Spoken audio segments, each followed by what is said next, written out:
diciamo, è stato fatto nel corso degli anni un continuo monitoraggio verso quelle istituzioni le cui competenze sono richieste, quindi la Regione Friuli-Venezia Giulia e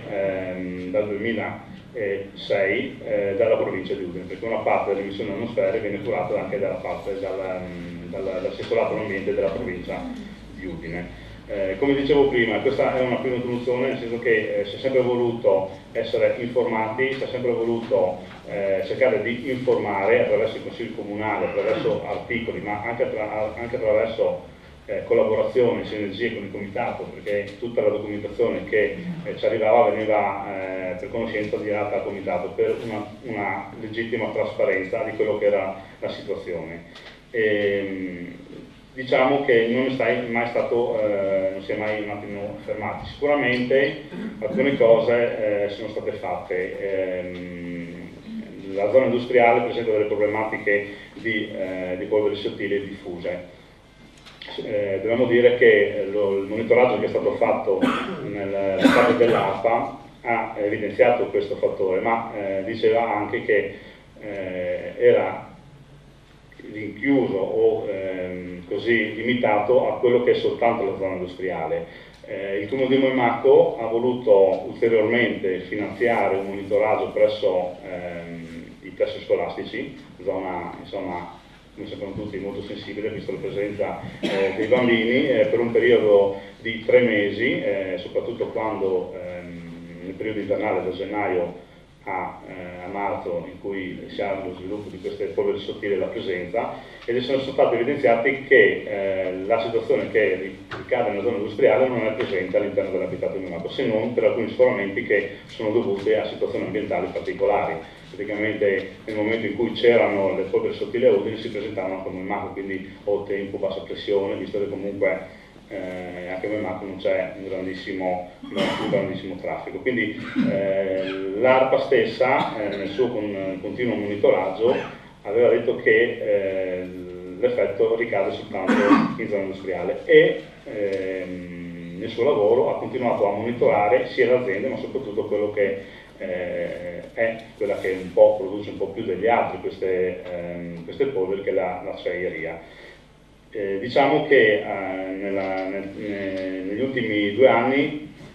visto che poi ho avuto anche diversi incontri con i vertici dell'acciaieria di Cividale, sono stati fatti diversi investimenti. Sono state trovate, come dicevo prima, delle collaborazioni tra industriali, tra proprietari delle fabbriche e le istituzioni su come risolvere questo problema. È un procedimento abbastanza lungo, perché comunque ci vogliono dei piani di investimento, ci vogliono dei fermi impianti particolari, però diciamo molte cose sono state fatte, è stato chiuso, diciamo, fatto un impianto nuovo di aspirazione per il forno fusorio. Se notate, per chi comunque vive qui a Moimacco, quelle enormi nuvole di fumo rosso sono sostanzialmente diminuite. Sono stati fatti ulteriori ampliamenti dello stabile con ulteriori anche impianti di aspirazione per le linee di taglio, cosa che questo è già avvenuto da 2 anni, ma per mancanza di autorizzazione da parte della provincia non è ancora in funzione, e riteniamo che magari questo potrebbe essere anche un ulteriore aiuto a risolvere questo problema e diverse situazioni.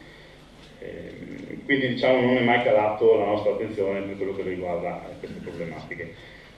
Stasera sicuramente poi avremo modo di confrontarci con chi potrebbe anche spiegarci quello che è la normativa di riferimento, quali sono le procedure per poter arrivare ad una soluzione, ad un percorso condiviso verso le istituzioni della risoluzione del problema, e anche chi diciamo con tenacia, con comunque lo sforzo continua a portare avanti dei valori, della sensibilità legittima per poter comunque vivere in un ambiente sano, pulito, in un ambiente molto più genuino. Grazie Michele. Quindi io adesso passerei la parola un attimo all'assessore Giordano. Naturalmente io vi prego, dobbiamo darci anche delle tempistiche, visto che siamo in tanti a parlare, darei così in una decina di minuti a testa per parlare, poi comunque avremo anche modo, una volta sentiti tutti gli interventi, di aprire così un dibattito che mi auguro sia civile ed educato, insomma, senza interrompere le persone, cercando di soddisfare tutte quelle che sono un attimo le nostre conoscenze. Quindi vi ringrazio comunque di essere così numerosi e passerei appunto la parola all'assessore Giordani.